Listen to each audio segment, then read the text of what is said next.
Don't be afraid of the dark. Be careful with stars. Not every light is gonna guide you, baby. Don't let them rain on your spark. Keep it close to your heart. All of the pressure's gonna drive you crazy. Close your eyes to the map. All right, we here. Me and my girl Nikki. Where we going, Nikki? We're going up to the Carson's room, and then we're gonna go walk and explore. New York. New York, New York. What's up? What's up, baby? Look at this one. Ooh, ooh, ooh, ooh. Party's here. Are you naked? Ooh, are you ready? Yeah, I think you're ready. $10. $10? $10. $10. You're buying a $10. You got money, you hurry up and buy, okay? I feel sorry for your mother. Not mine. Box. Wait, Billy, pause. Billy, what happened here? We tried to order a box of coffee and instead we got raw coffee beans. These are hand-picked by Juan Valdez from Colombia. He hand-picks the finest coffee beans and he washes them in his own backyard. Then he dries them and he bags them and he takes them all around the world. One man and one donkey. And we just got ours.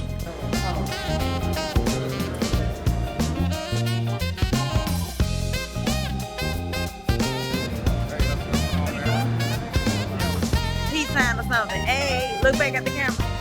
Hey, cool. Where you at, Charles? So we're looking for food, walking around downtown New York. What are you doing, Liz? I'm getting cream for our coffee. Only Elizabeth. I don't want to not get the right amount of cream. See, it's the perfect color. Because I did it myself.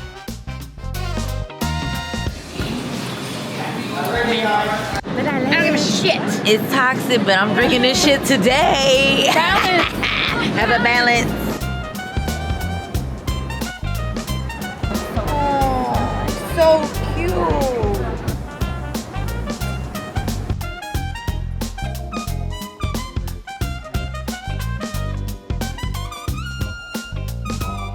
We talking about her wedding. Our wedding's on Friday morning, but Thursday I want us to do these little, we had to tie ribbon. You want me to tie ribbons? Yes. You really want me to tie fucking ribbons? What was your guys' favorite part of this past weekend? Mine was definitely the yacht party. Of course the yacht. Of course the yacht. I think for me, the overall, weirdly, like when I would go make runs, like maybe to the lobby, or it was passing people and stopping having 5-minute conversations. Yeah, I think the yacht party was like a real highlight. I mean, of course, the awards were amazing. But to see everybody kind of get loose and free and just talk, and the voices were so loud. Yeah. Like everybody was really communicating and having a good time and hanging out. Yeah, I thought. And some people had said that they had never even been on a yacht before. So we're here at the flea market, just shopping around, just checking out what the New York flea market even looks like.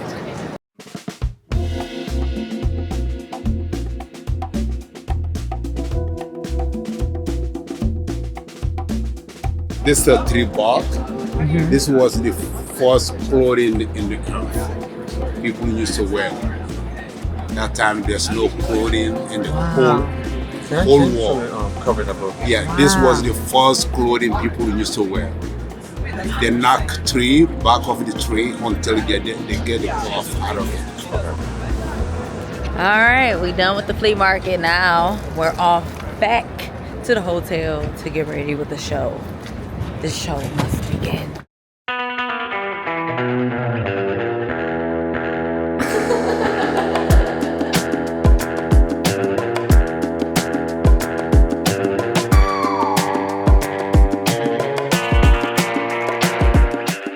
We are headed to the premiere of Anunnaki Ancient Secrets Revealed in New York, New York.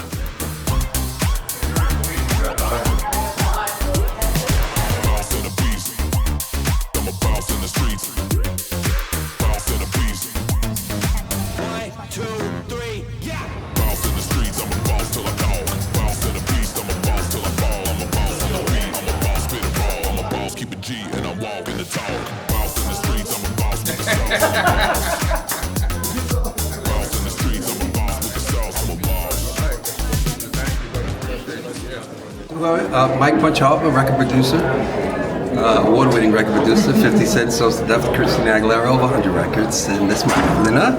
And we watch this channel religiously, and so we said we got to come see it, you know. And somebody's telling the truth and showing it, and that's what we always strive for. We don't watch regular TV at all. We don't watch TV. We just want the forbidden We just knowledge. watch the forbidden knowledge or things in that nature. But this is great. My name is Jackie. I'm from New York. I've been following Billy for a while. He just speaks the truth. He always comes with the receipts.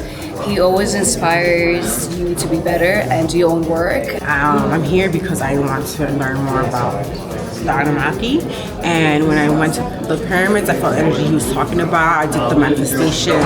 I'm in a place in my life where I'm at because of him. I did all the manifestation workshops, and that's why I'm here. I come from the Bronx, New York, and I came to see Billy because I was inspired by what he preaches. He's very factual, knowledgeable, and precise. He brings what they say, the receipts. Oh wow, nice.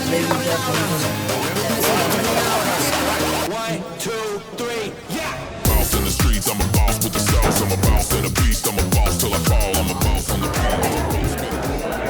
Let's get ready to rumble! I always wanted to do that. But guys, this is a very, very special time. Many of us are trying to figure out things, but Billy and Elisabeth are here figuring this stuff out for us. And we're here to support them, and I just want to bring them in. Thank you, Billy Carson and Elisabeth Carson. Thank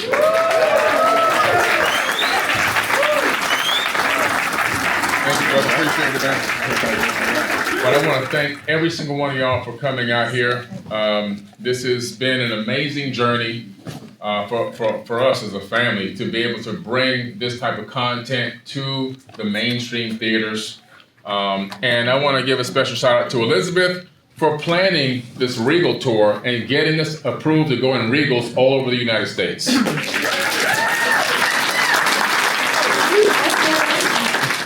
I'm looking forward to some of the episodes that we really dig into Mars, because Mars is a treasure trove of knowledge and information. It's going to be one of the greatest episodes. I'm going to dedicate an entire season to Mars. It's going to be that incredible. And so, as I'm looking at this, I'm going, wait a minute. If we have these kind of structures on Earth, and this is there, what's the link? What's the linking factor between Mars and Earth? I know that the Greeks said that Mars was the god of war. Let me start there. That's the best basis of knowledge I had at that time in trying to link the two together. So I start looking into the god of war. Then I start discovering all of these wars in the heavens. It's linked between the Torah, the Bible, and the Mahabharata, the Bhagavad Gita, the Indian Vedas, the Enuma Elish, and the 7 tablets of creation. And I start linking all of these different wars together, and I start seeing there's something really going on. No matter what continent I'm looking on, no matter what text I'm tapping into, I'm finding extreme similarities with this war. And in a lot of cases, like in the Epic of Atrahasis, you discover that these beings named the Ijiji left Mars, came to Earth to go to war against the god of Earth, Anu, and his 2 sons, Enki and Enlil. And I'm going, this is bizarre. That really got me into ancient civilization. I was surface before, but now I'm really digging deep because I'm trying to find out what are these connections that are connecting all these ancient texts, tablets, scriptures, and papyruses from all around the world to these ancient Star Lord traditions that have been handed down for thousands of years by these indigenous tribes, all matching up. The Lakota tribe, the Hopi tribe, the Blackfoot tribe, right? And then you go to the Australia, the Aboriginals, and you're going, wait a minute, how can they all have the same exact story? They have an amazing story. And the story is telling you the same thing, that they were seeded on the planet by Pleiadians, number one, that there was this ancient battle and war, which caused the reason for them to need to have been seeded here, which is totally bizarre. The more I dug into it, the more I realized that these ancient civilizations were talking about ancient tablets and texts that were referring to other planets in other star systems. So then I started collecting artifacts. And I started collecting artifacts on these artifacts. I have about 30 artifacts at my house. What do you see on these ancient artifacts? You see depictions of the Pleiadian star system, depictions of Orion, depictions of the Sirius star system, Ursa Minor, and many other star systems. And you're going, wow. Even one disc, it shows you, it's a disc that's a tablet, and it's a star map showing you the path to get to Orion, and then from there to get to the Pleiades. Another one that I have shows the path that an asteroid took through space to strike Earth, causing potentially the Great Flood. Another one shows the direction that another directed asteroid strike is directed because they ordained this to happen to create Sodom and Gomorrah. It's not clear if it's an asteroid or if it's a weapon. Not clear in that text. But when I saw this, I'm going, wow, if you understand this information literally, instead of philosophically or mystically, right? Or mythology, then all of a sudden you say, wait a minute, there must be a connection here. And the more I dug in, I started seeing all of these connections. And the story became more grand and more incredible. And I began to realize that this mundane life that we're living here right now is boring. Because what happened back then was way more exciting. They got us thinking that we're the king of the crop, that we're the good enough one in the universe, we know everything, and we're the best at everything, and we're the top, highest level technological civilization that ever existed. And no, we're the new kids on the block. We just got here. On a geological time scale, if you can look at a clock on a geological time scale, it hasn't even been 1 minute that Homo sapiens has existed here on Earth. Not even 1 minute has gone by on a geological time scale. That means it's been less than a blink of an eye that this version of us, has existed on this planet. And yet, look what we've been able to do. In less than 100 years, we've gone from a horse, buggy, and carriage to putting remote control cars on other planets. We have the Voyager probes, which are heading into interstellar space. We have accomplished incredible feats of technology and civilization in a very, very short time. And I mean a very short time. So I said, what is the linking factor to this accelerated growth? I know that we're brilliant, I know that we're incredible, and we are. But is there something that could have accelerated this growth? And that's when I found the book of Enoch. And I said, man, this Enoch book is incredible, because I've been studying the Bible for a long time. Enoch is revered in the Bible, but he has no book in the Bible. But then I found there's a book of Enoch. Why isn't the book of Enoch in the biblical text, in the canonized book? Well, the Council of Nicaea decided, we're just going to leave this one out. It's talking about aliens. Azazel comes down from heaven, and the heaven that they're talking about is not a pearly white gate heaven. Anytime you see the word reference to heaven in the biblical text, you're talking about space. You're talking about outside of the earth, coming from the outside of the earth to the inside of the earth. Utilizing words that had access to or had knowledge of it at that time. And so this guy Azazel and a few other of his angels, they come down. And what's the first thing Azazel does? He comes to the humans and they look at him and they're talking to him. You can tell that they recognize him as not human, but looks like human. And he teaches them how to make weapons. Let me show you how to get this ore out of the ground and how to smoke this steel and make it into the sharpest blade you ever had. Then I'll show you how to cut somebody's head off.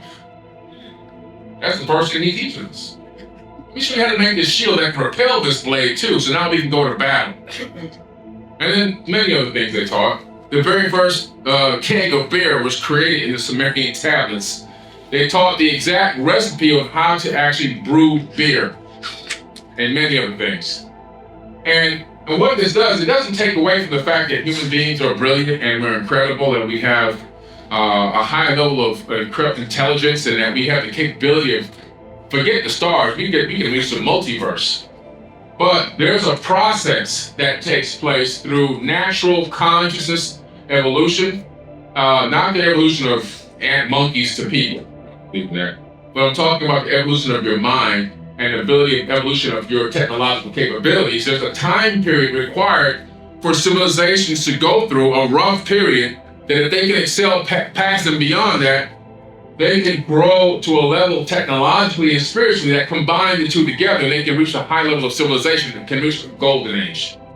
Well, when these beings engaged mankind, according to some of these tablets, to get us to do work for them, what happened was they were doing all this labor. They were cleaning out the Euphrates and the Tigris River.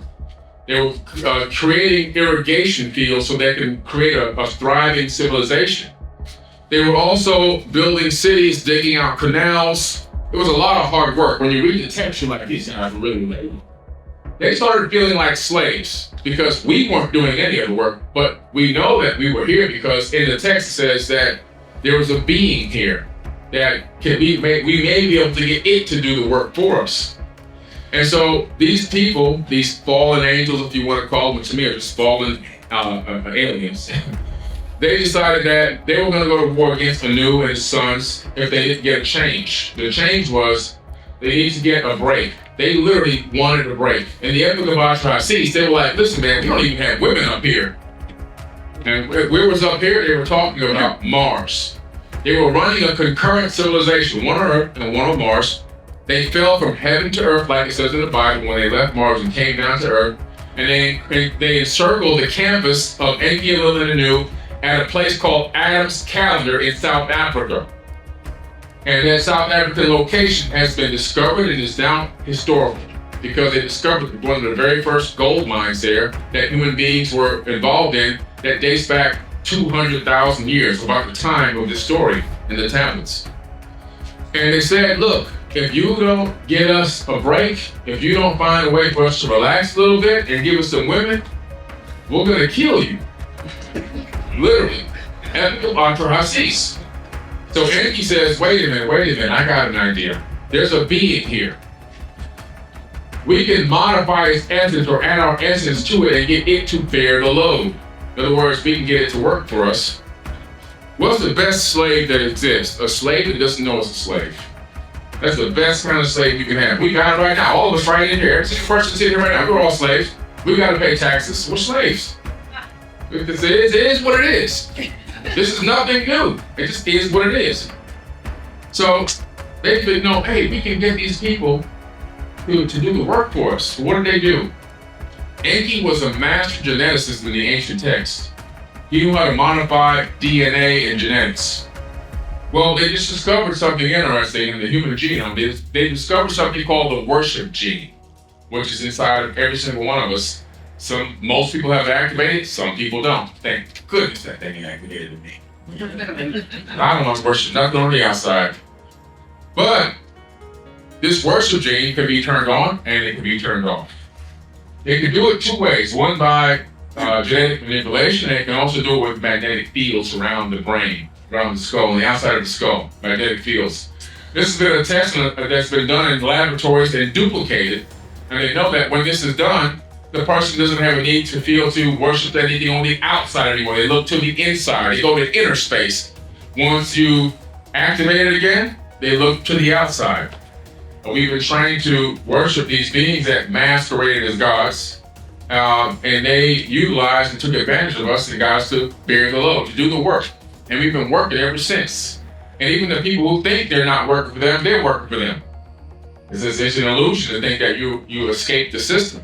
The system has been created so phenomenal, I hate to say it, that it's lasted for time immemorial. And we're still trying to break out of that system right now. We're on the cusp of it, but this is why shows like this are very important. We have to educate. People need to understand exactly what we're in, what's going on, what type of matrix this is. What type of financial matrix have we been encapsulated in that has us stuck here doing what we do, thinking what we think, and playing the game that they laid out for us instead of playing our own game. And so they did this, and then these beings got us to do a lot of work for them. And they started off with cloning. And anyone who goes to Egypt with us, we've done a lot of Egypt tours, we take them to a temple to show them the cloning hieroglyphs, where it shows you how they were cloning people in ancient times, right there in Egypt. And the exact process on how to make clones. And then we take you to the Hathor's birthing houses where these clones were born and then grew up. And that's on the Forbidden Tour of Egypt. We take you to this, and you can see all of this. And this process of cloning and creating people that way, cloning the hominid that was here, It was working, but they needed more. They needed more people. They needed more work, more labor. It wasn't going fast enough. And these people couldn't mate. When they tried to mate them, they couldn't have babies. Just like when you try to mate a tiger and a lion, you get a tigon. The tigon is huge and massive beast. They can do anything, but can't reproduce. Same exact thing, right? A horse and a donkey, right? Same, creates a mule. A mule can't reproduce. Same exact thing. So they had this dilemma. So Isis says, I'm going to solve this problem. I'm going to take one of the eggs out of the existing beings, and I'm going to add our essence to that egg, talking about now making a zygote in modern medical terms, insert it into her womb, which is in vitro fertilization. And then she took the baby to term for 10 months. And there's a famous cylinder scroll in the tablets of the British Museum when she's got her hands held up, says, my hands have made it. I have created the Adamu. That means first man. And so that's how they got the first Homo sapiens sapien, the perfected version of Homo sapien, even though by then there were hundreds of thousands, potentially even millions of people already here. Adam and Eve weren't the first two people to ever exist on this planet. I mean, just have to understand basic genetics to know that if you have two people, you can't create 8 billion people in two. Because if you mate with your sister, and over and over, and you make your cousin, your brother over and over, eventually you're going to have deformities, you're going to have disabilities, you're going to have mental disabilities, and so forth, and stillbirths and everything else. That's why you have to have a genetic pool, genetic diversity to be able to mate. So I don't know why they're still pushing this 2 people created 8 billion people story, because it's impossible. If anybody who breeds dogs will tell you, you can't do that. Not going to happen. They'll be out of business pretty fast. Okay? There were people here already. And so they created the Adamu, and Isis is responsible for that. This started the Genesis, the generations of Isis, the Genesis. That's the first book in the Bible, the Genesis. That's where Genesis comes from. It's the generations of Isis. And the generations of Isis, now you have what? You have the most complete form of the Homo sapiens sapien, which then goes out and tries to mate with these other clones. Didn't work. They said, damn, it doesn't work. They said, you know what, let's do another one of him. So they made Eve. And then so they take Eve and they make Eve with Adam, and then they realize, oh wow, this is amazing, it works. If you read the book of Adam, which has been kept out of the Bible, by accident on purpose again, you discover a lot going on. That whole garden was more like a gigantic mating laboratory. And Adam wasn't the only person in there. They had created quite a few Adamus, and they had them mating at certain times in certain ways and certain women because they had the breeding ground. They had genetic diversity. And if you made it out of turn, you would be punished. The guards would punish you. And they discovered that, well, this is working. This is the way that we can actually mass produce people on this planet to get them to do all the work worldwide and build this global civilization. They were trying to build a breakaway civilization here on Earth because you'll see in the series, I don't know which episode this is going to be though, man. I've seen this, but the first episode, you discover that these people became space refugees. They started a war in the Pleiades that was so bad, in the ancient texts like the Mahabharata, the Bhagavad Gita, the Vedas, the Ring Veda, for example, they talk about the Battle of the 10 Kings, which took place in space. And these beings all claim to hail from that region of the sky. And this war was so bad that planets were being destroyed. They had this one weapon called the Brahmahanda Astra. And that weapon was so crazy that once it was unleashed, it could never be called back. There was no self-destruct button on that. And once it goes out, the target is going to be eliminated. And then it will destroy any man on 3 worlds. It was a planet destroyer, the original Death Star. Listen, if you can imagine being around 10, 20, 30,000 years ago, when it's supposed to be hunter-gatherer, and your only thing for the day is how you're going to find food for your family and take care of your family to prevent them from getting eaten from wild animals. Who has time to sit around and write sci-fi movies? Thousands of years ago. When we find these kinds of texts, and we verify the date of them, and it's authenticated by mainstream science, mainstream anthropology and archaeology, we have to now say, we have to pay attention to this stuff, because if we don't, what we're doing is we're spitting in our ancestors' faces. And we're saying, you guys were just dumb, writing all these fake stories. No, they're trying to send us a message as to what happened in the past. According to these texts, and we can find them from all over the world, these people became space refugees, the ones that were in this Pleiadian war. Some people left whoever had the capability. They inhabited Orion, Aldebaran, Sirius A, B, and C, the Dog Star area. They went to Ursa Minor. They inhabited the Zeta Reticulus and other different star systems. And some of them landed right here on this planet called Earth, creating a breakaway civilization here. Why? To survive. It just so happens that we were already here. They didn't make us. They didn't say they were going to create people from dust. Didn't happen like that. We were already here. We had already been seated on this planet way prior to the time they arrived. And they took advantage of us in our lower state of consciousness, lower state of spirituality, lower state of technology. And this was an unfortunate situation for us, and they took advantage of that. They created so many problems here. There were good ones and there were bad ones. They weren't all bad, but they created a lot of problems. And they even said that the creator of all will, they said that they will have to answer to the creator of all for what they've done here. So they knew that they themselves were not the gods. And everywhere where you see the word God in the Bible, it's gods with an S, not singular. The S was accidentally on purpose left off. Do your research, you'll discover when you back translate the word that it's gods. And that's why God said, there'll be no other gods but me. I'm a jealous God. That came from Amun-Ra, aka Marduk, who is also listed in the Bible in the Torah. These beings that literally inhabited the entire planet. Earth became Atlantis. They built the Atlantean civilization. Atlantis is not just a ring city in the middle of the ocean. Atlantis was a global, thriving civilization. The ring city was just one capital of dozens that actually existed on Earth at the same time. And there was a high level and a golden age for a short period of time where everyone did live in peace and tranquility until these relatives, these advanced being relatives, started having more kids, and their kids started having quests for power. And those quests for power led to the wars in the book of Deuteronomy in the biblical text, where God is telling a group of people to go halfway around the world and invade this town and this village and kill the women, kill the children, right? And bring the spoils of war back to me. Now, what does God need spoils of war for?